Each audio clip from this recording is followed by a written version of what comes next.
नाज़रीन गिरामी अस्सलामु अलैकुम वरहमतुल्लाहि वबरकातुहू। सीधी बात के ताज़ा तरीन प्राइम टाइम में आप लोगों का इस्तकबाल है। नाज़रीन गिरामी, मैं अंसार अज़ीज़ नदवी इस वक्त आप लोगों के सामने कुछ अहम तरीन ख़बरों पर तफसीरें लेकर के हाज़िर हुआ हूँ। तफसीलात में जाऊँ उससे पहले आप लोगों के सामने जो दरख्वास्त होती है उस पर भी तवज्जो कीजिएगा। और मुश्तरका कुर्बानियों का ऐलान हो चुका है और कुछ ही दिन बाकी हैं इस वक्त नाम लिखवाने के लिए, लिहाजा जिन अहबाब ने नहीं लिखवाया है वो ज़रूर लिखवाएँ। नीचे व्हाट्सअप के नंबर दिए जा रहे हैं, व्हाट्सअप करके तफसीलात हासिल। आइए नाज़रीन गिरामी, अहलियान कर्नाटक और बिलखुसूस मुसलमानान कर्नाटक के लिए बड़ी जो है खुशखबरी वाली ये ख़बर है कि कर्नाटक की कांग्रेस हुकूमत ने स्कूलों और कॉलेजों में हिजाब पर पाबंदी वाले 2022 के फ़ैसले को वापस ले लिया है। नए हुक्म के तहत तलबा को हिजाब के अलावा कलावा और रुद्राक्ष जीव पहनने की भी इजाज़त दी गई है, बशर्ते कि स्कूल के नज़्म ज़ब्त क़वाइद के तहत हो। फरवरी 2022 में उस वक्त कर्नाटक की बीजेपी हुकूमत ने एक हुक्म जारी किया था जिसके तहत सरकारी प्री यूनिवर्सिटी कॉलेजों में तलबा के लिए मुकर्ररा यूनिफॉर्म की पाबंदी लाजमी करार दी गई थी, लेकिन अब हिजाब, कलावा, रुद्राक्ष और दीगर चीज़ों के इस्तेमाल की भी इजाज़त दी गई है। कांग्रेस हुकूमत का जो नया हुक्मनामा सामने आया है उसमें 4 अहम नुकात हैं। जारी हुक्म में बताया गया है कि यूनिफॉर्म के साथ महदूद रिवायती और रसूम व रिवाज पर मबनी अलामतें पहनने की इजाज़त है। तलबा व तालिबात हिजाब के अलावा पगड़ी, जिन्यू, कलावा, शिवमाला और रुद्राक्ष पहन सकते हैं और रसूम व रिवाज से जुड़ी अलामतें लाजमी नहीं हैं। अगर कोई पहन कर आता है तो क्लास में एंट्री मिलेगी। इम्तिहान के दौरान ड्रेस कोड पर पूरी तरह से अमल किया जाएगा। नाज़रीन गिरामी, काबिल ज़िक्र है कि फरवरी 2022 में जारी हुक्म में कहा गया था कि ऐसे कपड़े पहनने की इजाज़त नहीं होगी जो बराबरी, इत्तेहाद और अवामी नज़्म को मुतासिर करे। इसी हुक्म के बाद कई सरकारी तालीमी इदारों में मुस्लिम तालिबात को हिजाब पहनकर क्लास में दाखिले पर पाबंदी लगा दी गई थी। कर्नाटक के उडुपी ज़िले के कॉलेज में 31 दिसंबर 2021 को 6 मुस्लिम तालिबात को हिजाब पहनने से रोक दिया गया था, जिसके बाद वो धरने पर बैठ गई। तनाज़ा रियासत के दूसरे हिस्सों में फैल गया। हिंदू तंजीमों से वाबस्ता तलबा ने जवाब में भगवा शाल पहनकर कॉलेज आना शुरू कर दिया। तशद्दुद होने के बाद फरवरी 2022 में रियासती हुकूमत ने स्कूलों और कॉलेजों में हर तरह के मजहबी शनाख्त वाले कपड़े पहनने पर पाबंदी लगा दी थी। हुक्म में कहा गया था कि ऐसा कोई भी लिबास जो बराबरी, यकजहती और अवामी कानून और नज़्म को मुतासिर करेगा उसे पहनने की इजाज़त नहीं दी जाएगी। बहरकैफ नाज़रीन गिरामी, कर्नाटक में जब से कांग्रेस हुकूमत आई है उसने बहुत सारे जो है वादों को लेकर के आई थी, बिलखुसूस मुसलमानों से बहुत सारी चीज़ों के वादे किए गए थे कि उसको पूरे किए जाएंगे। अब उसमें एक वादा इस हिजाब को लेकर के भी था और B2 रिज़र्वेशन को भी लेकर भी था मुसलमानों के लिए, और भी बहुत सारी चीज़ें। उसमें पहली चीज़ जो मुनज़्ज़म तौर पर, मुकम्मल तौर पर, जो पूरे कौम के लिए फ़ायदेमंद हो, कर्नाटक की जानिब से जो फ़ैसला लिया गया ये पहला फ़ैसला है जिसकी सराहनी भी हो रही है। और देर से फ़ैसला लिए जाने पर दावनगिरी के बाद मुसलमानों में कांग्रेस को लेकर के पैदा होने वाले खदशात और अगले आने वाले इंतखाबात में मुमकिन है कि कांग्रेस से मुसलमान दूरी इख्तियार करें या फिर कांग्रेस में ही 2 धड़े पैदा हो जाएं। ऐसे बहुत सारे अंदरूनी सतह की सियासी मुख्तलिफ तबसरों के दौरान शायद मुसलमानों को खुश करने या उनकी मुँह भर्राई के लिए ये फ़ैसला लिया गया है। इस तरह के भी अलग अलग तरह की तबसरे किए जा रहे हैं। मुँह भर्राई हो, जो कुछ भी हो, लेकिन एक बात तो तय है कि हिजाब को लेकर के जो हमारी बहनों के लिए तकलीफ़ हो रही थी, बिलखुसूस सरकारी स्कूलों में जो जाती हैं उनके लिए आसानियाँ पैदा हुई हैं। चाहे दबाव बन कर के फ़ैसला लिया हो, दबाव के बाद लिया गया हो या मुख्तलिफ उस पर खदशात में लिया गया हो, लेकिन इतनी बात तो ज़रूर हो गई कि दावनगिरी के बाद वाकई में कांग्रेस बहुत बड़े दबाव का जो है वो शिद्दत से एहसास कर रही है और उसका एहसास भी हो चुका है। नाज़रीन गिरामी, इसी तरह आसाम में अब नई हुकूमत बीजेपी की आ गई है। एक बार फिर से मुसलमानों को परेशान करने वाले और अलग अलग तरह के फ़ैसले लेने के लिए बदनाम जो है CM बिस्वा शर्मा, अब उसकी हुकूमत और उसकी इंतज़ामिया फिर से जो है यकसा civil code, uniform civil code को लेकर के सामने आ गई है। वज़ीर आला का अहदा संभालने के साथ ही शर्मा ने ऐलान किया है कि आसाम काबीना ने रियासत में यूनिफॉर्म सिविल कोड नाफिज करने को मंजूरी दे दी है। इसने इत्तला दी कि UCC बिल 26 मई को नई असम्बली में पेश किया जाएगा। साथ ही ये भी बताया कि कबाइलियों को उसके दायरे से बाहर रखा जाएगा।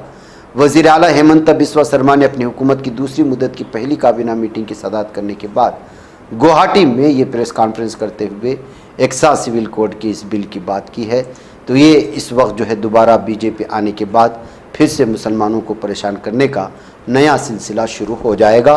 जैसे पहले भी इस तरह के खदशात थे, अभी भी हैं। उधर मध्य प्रदेश के भोपाल में मुस्लिम नौजवान आरिफ खान पर मुबैना वहशियाना हमला और सरेआम बेइज्जती के खिलाफ मंगल के रोज़ मुस्लिम बरादरी के सैकड़ों अफराद सड़कों पर जो निकल आए। 2 रोज़ कबल गोविंदापुरा इलाके के एक होटल में पेश आए इस वाक़े के खिलाफ शदीद एहतजाज करते हुए मुजाहिरीन ने फौरी गिरफ्तारियों का मुतालबा किया है। मुजाहिरीन की क़ियादत शहर काजी सैयद मुश्ताक अली नदवी ने की। उन्होंने मुतालबा किया कि हमलावरों को फौरी गिरफ्तार किया जाए।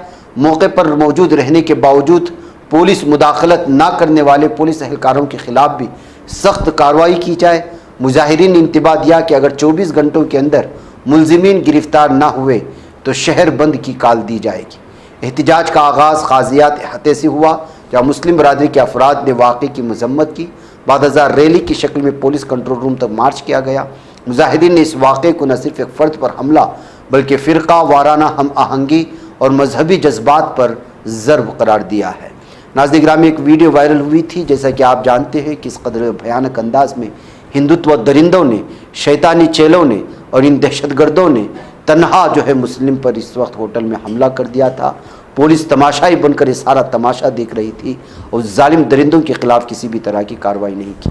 आज खबर ये आ रही कि इस सिलसिले में 7 लोगों के खिलाफ मामला दर्ज कर लिया गया था, उसमें 5 लोगों को पुलिस ने हिरासत में भी लिया है। ऐसी खबरें इस वक्त सामने आ रही हैं। नाज़रीन गिरामी, उत्तराखंड से भी बहुत ही अफसोसनाक खबर आ रही, बिलखुसूस मदारिस के ताल्लुक से। मदारिस की तफसीली जांच के बाद उत्तराखंड हुकूमत का एक फ़ैसला जो आया है, अब मदरसों को रजिस्ट्रेशन के लिए फ़ीस भी अदा करनी होगी। जी हाँ नाज़रीन गिरामी, जो हुकूमतें कहते हैं कि तालीम पर सबका हक़ है, तालीम हासिल करना चाहिए, और जो लोग लोगों से चंदा वसूल करके बड़ी मुश्किलों से तालीम देते हैं, उन पर एक एक करके यहाँ की हुकूमतें जो है अपना दायरा तंग करने की कोशिश कर रहे हैं। उत्तराखंड के मदारिस में चलने वाली सरगर्मियों की तफसीली जांच का हुक्म देने के बाद रियासती हुकूमत ने मदारिस के सिलसिले में एक और सख्त फ़ैसला लेते हुए पुष्कर सिंह धामी, जो वज़ीर आला यहाँ के, उसकी सदारत में मुनक़िद काबीना मीटिंग में मदारिस की मंजूरी रजिस्ट्रेशन से मुतालिक नए दस्तूर-ए-अमल को मंजूरी दी गई। इस नए निज़ाम के तहत अब रियासत के सभी मदारिस को सरकारी मंजूरी हासिल करने, रजिस्ट्रेशन कराने के लिए मुकर्ररा फ़ीस जमा करनी होगी। कहा जा रहा है कि हुकूमत की इस फैसले का मकसद रियासत में चल रहे मदारिस के तरीक़ेकार को शफ़ाफ़ और मुनज़्ज़म बनाना। हुकूमती हलकों की जानिब से कहा जाता है कि तवील अरसे से देखा जा रहा है कई मदरसे बग़ैर वाज़ेह रजिस्ट्रेशन और निगरानी के चल रहे थे। ऐसे हालात में हुकूमत ने इदारों को एक रेगुलेटरी फ्रेमवर्क में लाने के लिए एक कदम उठाया है। इस तरह के दावे किए जा रहे हैं। नाज़रीन गिरामी, मगरबी बंगाल में अब बीजेपी आ गई है, और जिस जिस रियासत में बीजेपी आएगी वहाँ किस तरह से वो मुस्लिम मुखालिफ फ़ैसले लेते रहते हैं, इसके सिलसिले में तो आप जानते हैं, कोई नई बात नहीं है। जाहिर सी बात है, बीजेपी आने से पहले ही जहनी तौर पर इसके लिए तैयारियां भी कर लेती हैं। जालिम हुकूमतें कब तक अपनी जुल्म बरकरार रखेंगी ये तो वक्त ही बताएगा, लेकिन जाहिर सी बात है, जुल्म जब हद से ज़्यादा बढ़ जाता है तो फिर उन्हीं के अंदर गद्दारों की भी आमदी शुरू हो जाती है, और फिर जो है हुकूमत मुखालिफ फ़ैसले भी। ईद उल अज़हा से ऐन कबल मगरबी बंगाल हुकूमत ने क़ुरबानी व ज़बीहा से मुतालिक गाइडलाइंस जारी करके एक नई हलचल पैदा कर दी है। हुकूमत ने मवेशियों को ज़बह करने के लिए नया उसूल जारी किया, सभी को अमल करने की तलक़ीन की। बताया जा रहा है कि फ़ैसला हाईकोर्ट के हुक्म के पेश नज़र रखते हुए किया गया। जारी गाइडलाइंस के मुताबिक खुली जगहों पर या किसी भी अवामी मकाम पर मवेशी को ज़बह करने की इजाज़त नहीं। मवेशियों को ज़बह करने के लिए हुकूमत ने कई अहम शराइत नाफिज कर दी, जिसका ख्याल ईद उल अज़हा के मौके पर लोगों को मवेशी की क़ुरबानी देते वक्त याद रखना होगा। हुकूमत ने जो गाइडलाइंस जारी की उसके मुताबिक गाय, भैंस, बैल और बछड़ों की क़ुरबानी देने के लिए एक ख़ास सर्टिफिकेट होना लाजमी है। ये भी कहा गया है कि मवेशी को ज़बह करने से कबल नगर पालिका या पंचायत कमेटी की सरबराह और सरकारी मवेशी डॉक्टर दोनों से मिलकर तैयार एक मुश्तरका सर्टिफिकेट हासिल करना होगा। अगर कोई अफसर ये सर्टिफिकेट देने से मना करता है तो आप 15 दिनों के अंदर रियासती हुकूमत से इसकी शिकायत कर सकते हैं। जारी हुक्मनामे के मुताबिक सड़क किनारे या किसी भी अवामी मकाम पर मवेशियों को मारना पूरी तरह ममनू है। ज़बीहा सिर्फ हुकूमत के ज़रिए मंजूर शुदा बच्चड़ कानून में ही किया जा सकता है।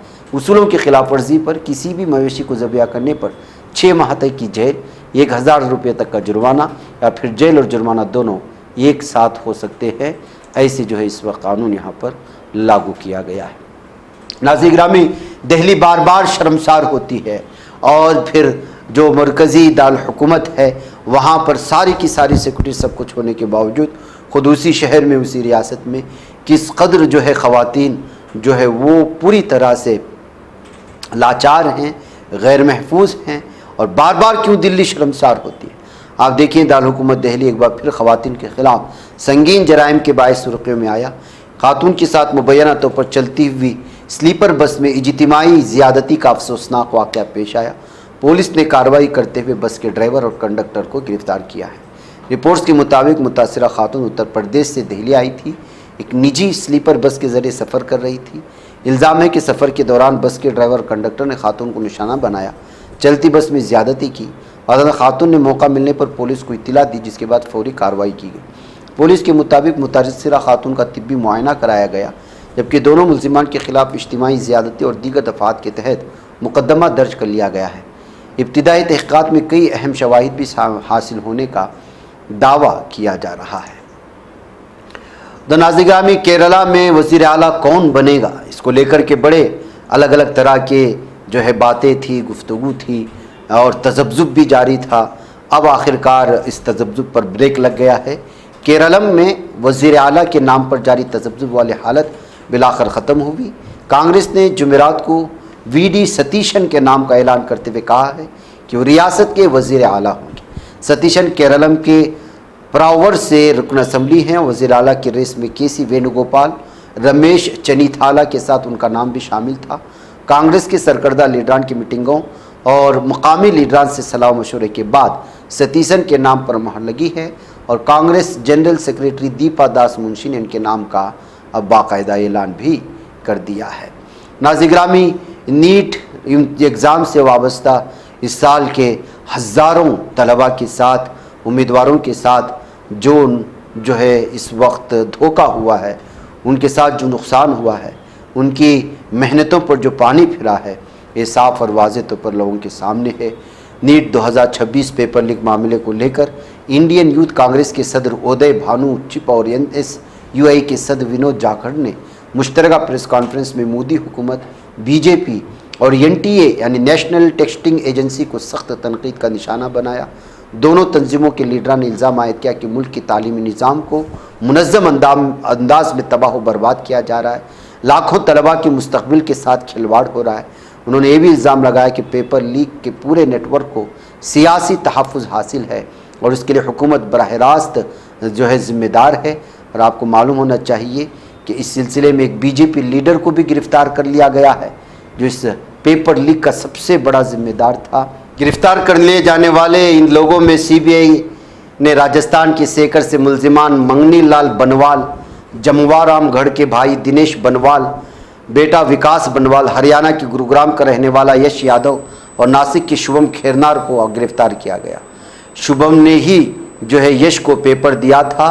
तहकीकात एजेंसी ने विक्रम यादव, योगेश प्रजापात, संदीप हरितवाल, नितेश अजमेरा, सत्यानारायण, विक्रम, राकेश, रजत, अमित मैना, रोहित मावलिया को पूछताछ के बाद छोड़ दिया। महाराष्ट्र के पुणे से ब्यूटिशियन मनीषा वाघमारे, अहिल्या नगर से धनंजय निरुति लोखंडे को भी हिरासत में लिया गया है। इनसे पूछताछ की जा रही है और लाज़मी बात है इसमें बहुत सारे बीजेपी लीडरों के नाम भी सामने आ रहे हैं। नाज़रीन गिरामी, किस तरह से तलबा के साथ खिलवाड़ हो रहा है ये साफ़ और वाज़ेह तौर पर हम जान सकते हैं। नाज़रीन गिरामी, निदा खान की कहानी को आप जानते हैं, किस तरह से जो है इस पूरे मामले को पूरी तरह से घुमा फिरा करके एक मासूम खातून को फंसाया गया, ये कहते हुए कि जबरन किसी को जो है इस्लाम कबूल करने पर मजबूर कर रही है। लेकिन इसकी हकीकत कुछ और थी। हिंदुत्व दरिंदों ने इस मामले को ऐसा रुख बनाया कि अब निदा खान को जिन्होंने जो है जिस कॉरपोरेटर ने जिसका ताल्लुक़ MIM से है पनाह दी थी, उनका घर भी बुलडोज़ कर दिया गया है। महाराष्ट्र के छत्रपति संभाजी नगर में म्यूनसिपल कॉरपोरेशन ने चारशुम्बे को कुल हिंद मजलिस इत्तेहादुल मुस्लिमीन के कॉरपोरेटर मतीन पटेल की रिहाइशगाह, दफ्तर और बाज़ दुकानात के मुबैना गैर कानूनी हिस्सों को मुनहदिम करने का दावा किया। गैर कानूनी कहते हुए ये कार्रवाई उस वक्त की गई जब मतीन पटेल के खिलाफ TCS केस की मुबैना मुलजिमा निदा खान को पनाह देने के इल्ज़ाम में मुकदमा दर्ज किया गया था। निदा खान को 7 मई को गिरफ्तार किया गया। इल्ज़ाम है कि मतीन पटेल ने उन्हें पनाह फराहम की। उसके बाद म्यूनसिपल कॉरपोरेशन ने तारेगांव इलाके में वाक़ उनके अमलाक पर मुबैना गैरकानूनी तामीरात के सिलसिले में नोटिस जारी करते हुए 72 घंटों के अंदर वजाहत तलब की है। वह नाज़रीन गिरामी, मुझे इजाज़त, इंशाअल्लाह फिर मुलाकात होगी। अस्सलामु अलैकुम रहमतुल्लाहि व बरकातहू।